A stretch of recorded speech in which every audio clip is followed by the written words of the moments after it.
estamos hablando de lo que ocurre en el sistema carcelario del país. Un sistema carcelario, por cierto, declarado en estado de excepción desde la semana pasada por el presidente Guillermo Lasso, cuando hace ya casi una semana, porque fue el pasado martes, fueron asesinadas 118 personas dentro de la penitenciaría del Litoral.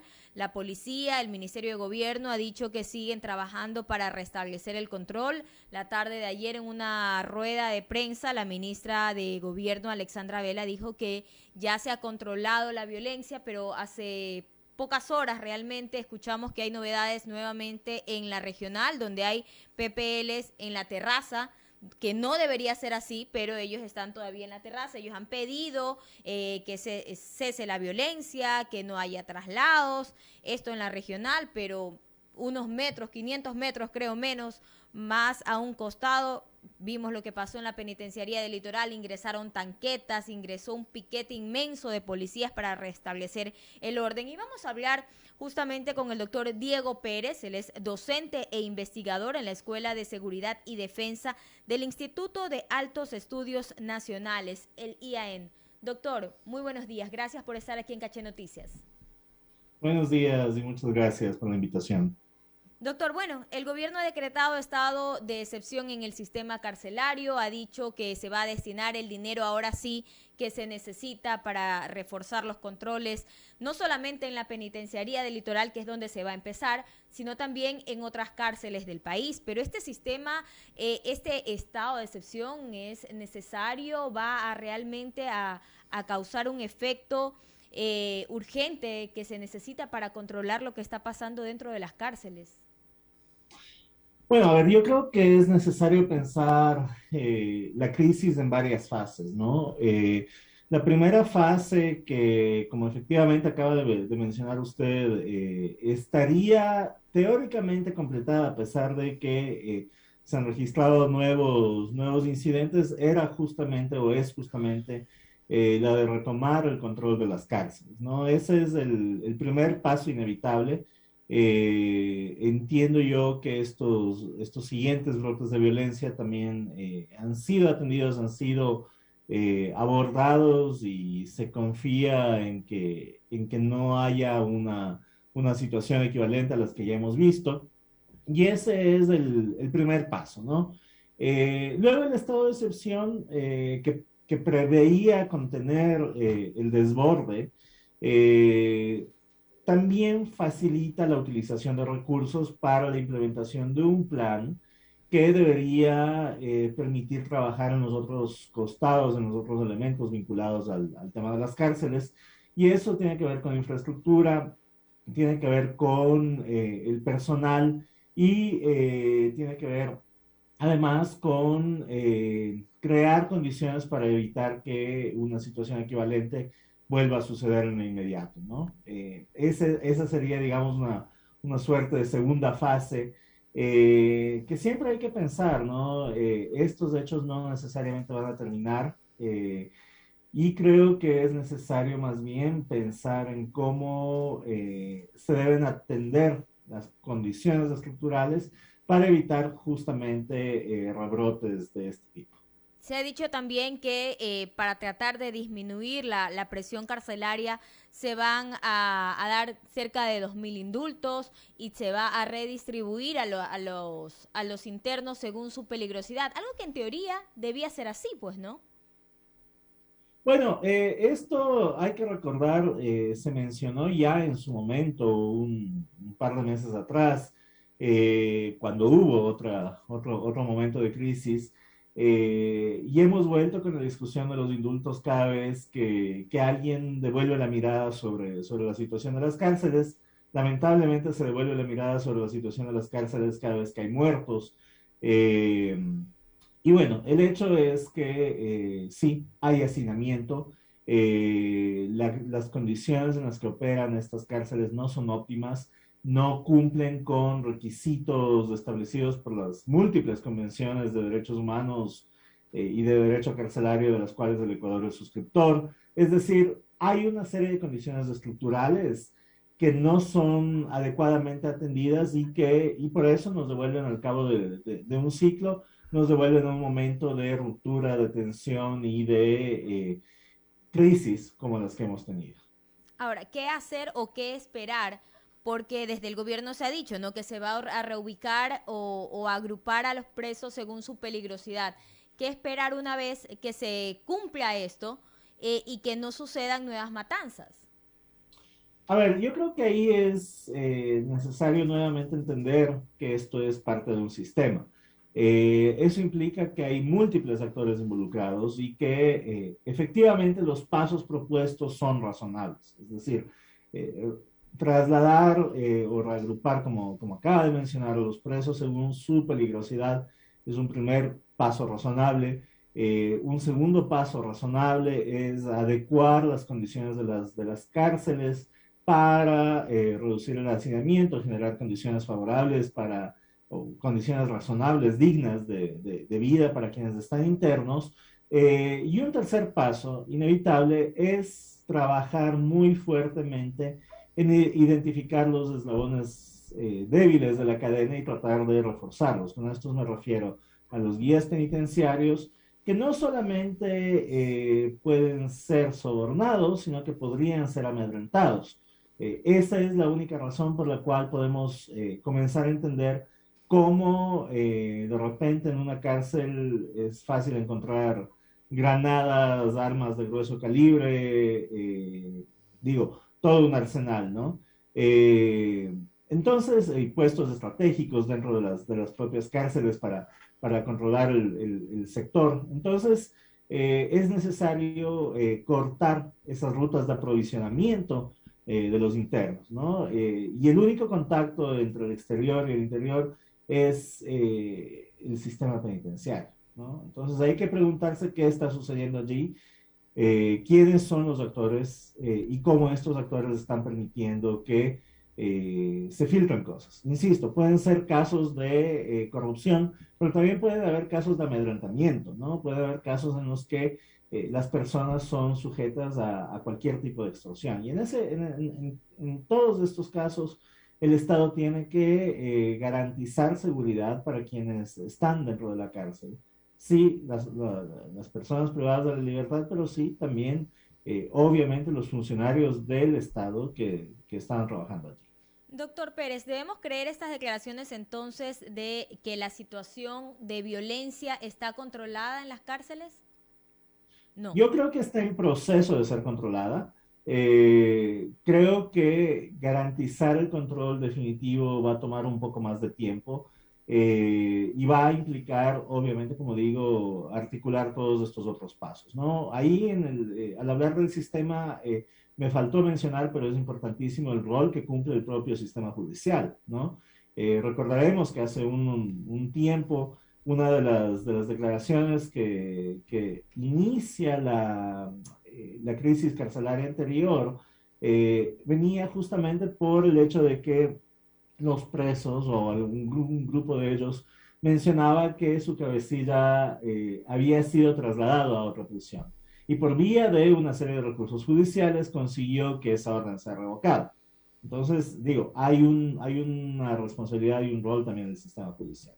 Hay que esperar, sí, que la tensión comience a reducirse. Si momentáneamente la tensión se reduce, eso no quiere decir que el problema está resuelto, porque existen condiciones estructurales que son complicadas y existen actores muy poderosos dentro del funcionamiento de las cárceles que son complicados. Sí, son el 5%, según un reporte de la propia SNAI, el 5% de la población carcelaria, pero ese 5% yo creo que tiene un poder desmedido y que es necesario controlar desde adentro, pero también desde afuera. Y lo ha demostrado. Estamos conversando con el doctor Diego Pérez, docente e investigador en la Escuela de Seguridad y Defensa del IAEN. Carlos Zacoto, por favor.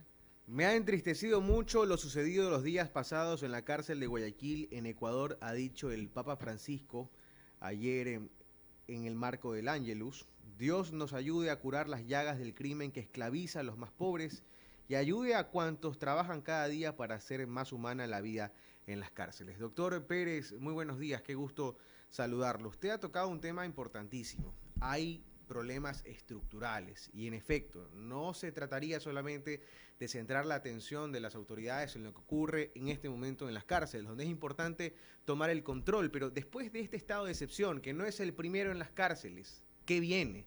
¿Qué hay que hacer para que, por ejemplo, las organizaciones delictivas dejen de ser, pues, una alternativa para miles de familias que viven en los cordones de pobreza del país para conseguir algo de ingresos? Es decir, hay quienes creen que es mucho más fácil invertir en la gente que invertir en construcción de más cárceles y, por ejemplo, nuevos equipos y demás. Se trata de un problema de todos, ¿correcto? Sí, efectivamente, como cualquier problema relacionado con la seguridad, esto es un problema que nos involucra a todos y que demanda que todos pongamos y tomemos una posición, ¿no? Pongamos algo de nuestra parte y tomemos una posición. Ahora, yo creo que ahí es importante resaltar algo, ¿no? ¿En qué medida la resolución de los problemas estructurales, ¿sí?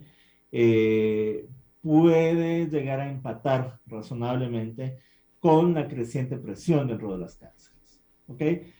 Con esto quiero decir, es necesario moverse muy rápidamente en atender los otros problemas que hemos mencionado, los del hacinamiento y demás, pero por el otro lado, es importantísimo fortalecer el trabajo desde la perspectiva pura de la seguridad dentro de las cárceles, ¿no? Es decir, se necesita fortalecer inteligencia penitenciaria, se necesita fortalecer los servicios de atención y de protección dentro de las propias cárceles, se necesita fortalecer los círculos de acceso a las cárceles, ¿no? Los controles de acceso a las cárceles en sus diversas fases o en sus diversos círculos.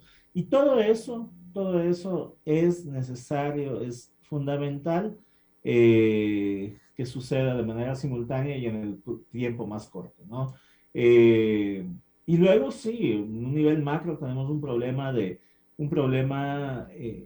pobreza, tenemos un problema de sobrejudicialización de los casos y leí ayer a alguien que hacía un análisis de un excesivo uso del derecho penal para resolver todo. Digo, parecería a ratos que la solución ante todo es enviar a la gente a la cárcel, ¿no? Entonces, y hemos visto, o sea, casos terribles, ¿no? De personas que han fallecido en esto por deber pensiones alimenticias, por tener problemas de tránsito.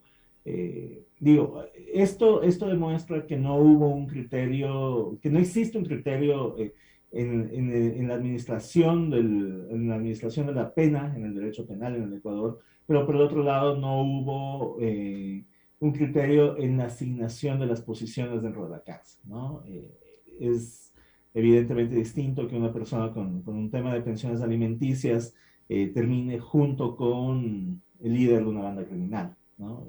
Obviamente es terrible, ¿no? Así es que creo que el trabajo pendiente es largo, es profundo, van a haber cosas que se van a poder atender y resolver en inmediato y otras tantas que no.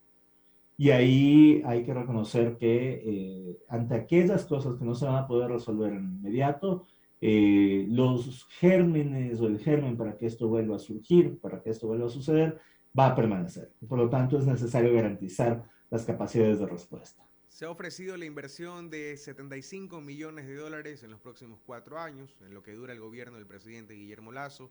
Se ha dicho que se van a concentrar más de 20 en el sistema de rehabilitación aquí en la provincia del Guayas.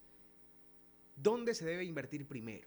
Porque yo conversaba con Joan acá en este espacio, que pareciera que este tema no se soluciona con nuevos pabellones o con nuevos equipos tecnológicos, sino más bien con una corrección profunda en el sistema. ¿Cuál sería el camino correcto para utilizar estos recursos?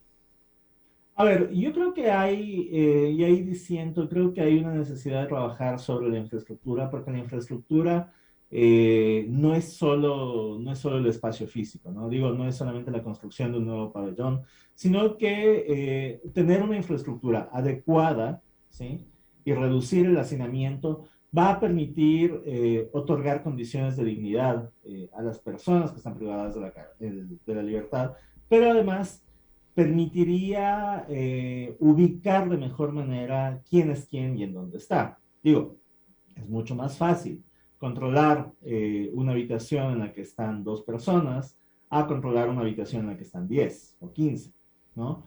Y entonces, ¿sí?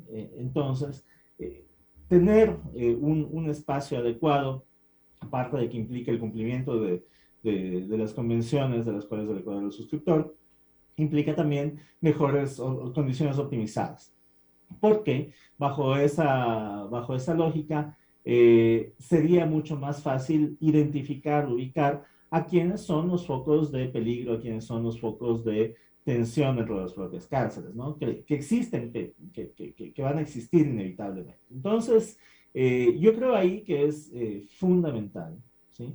Garantizar el uso de esos recursos, en parte para trabajar con la infraestructura, en parte, yo insisto con esto, es necesario revisar y mejorar las condiciones de quienes trabajan dentro de las cárceles, ¿no? Principalmente estoy pensando ahí en los guías penitenciarios, ¿no? En las personas que dependen del SNAI.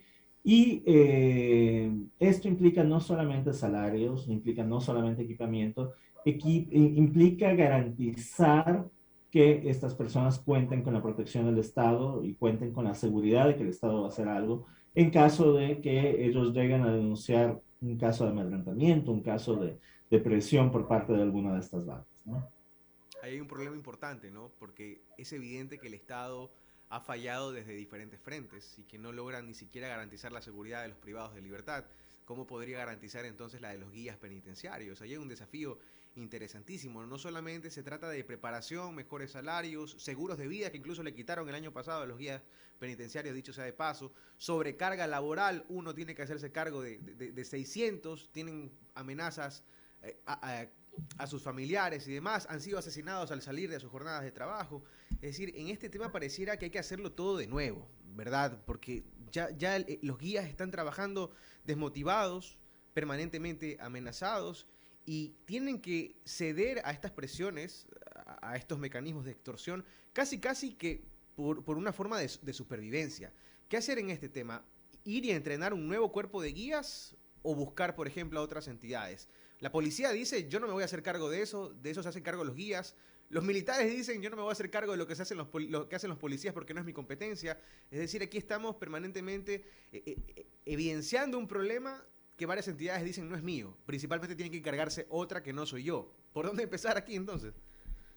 A ver, sí, y ahí yo doy la razón tanto a la policía como a las Fuerzas Armadas. Legalmente esto no cabe dentro de su misión. La situación, sin embargo, nos excede ahora y creo que nos va a seguir excediendo por algún tiempo en el futuro. Y extraordinariamente, a pesar de que esa condición extraordinaria se extendería por algún tiempo más, pero extraordinariamente creo que van a tener que involucrarse, que de hecho están ya involucrados, ¿no? Pero sí, es necesario profundizar y mejorar las condiciones del servicio penitenciario. Es fundamental que ese servicio penitenciario tenga condiciones razonables de operación. Y para atenderlo, para trabajar con ellos, si bien la primera intención y la primera intuición va alrededor de borremos todo e iniciemos todo de nuevo, en realidad trabajando con instituciones es difícil aplastar el botón de reset y que todo se borre y comencemos todo desde cero.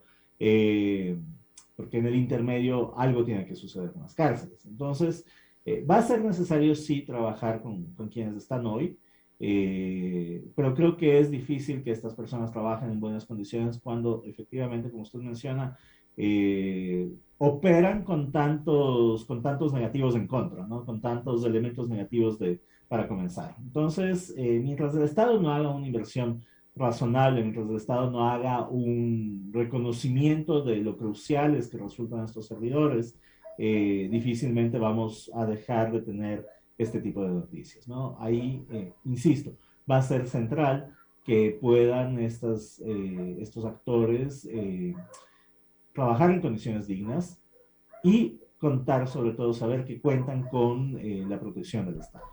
7 de la mañana con 25 minutos. Queremos agradecer la presencia del doctor Diego Pérez, docente e investigador de la Escuela de Seguridad y Defensa del Instituto de Altos Estudios Nacionales, quien nos ha acompañado esta mañana aquí en Caché Noticias. Muy amable, doctor. Muchas gracias. Hasta luego. Un buen día. Joana Ramos.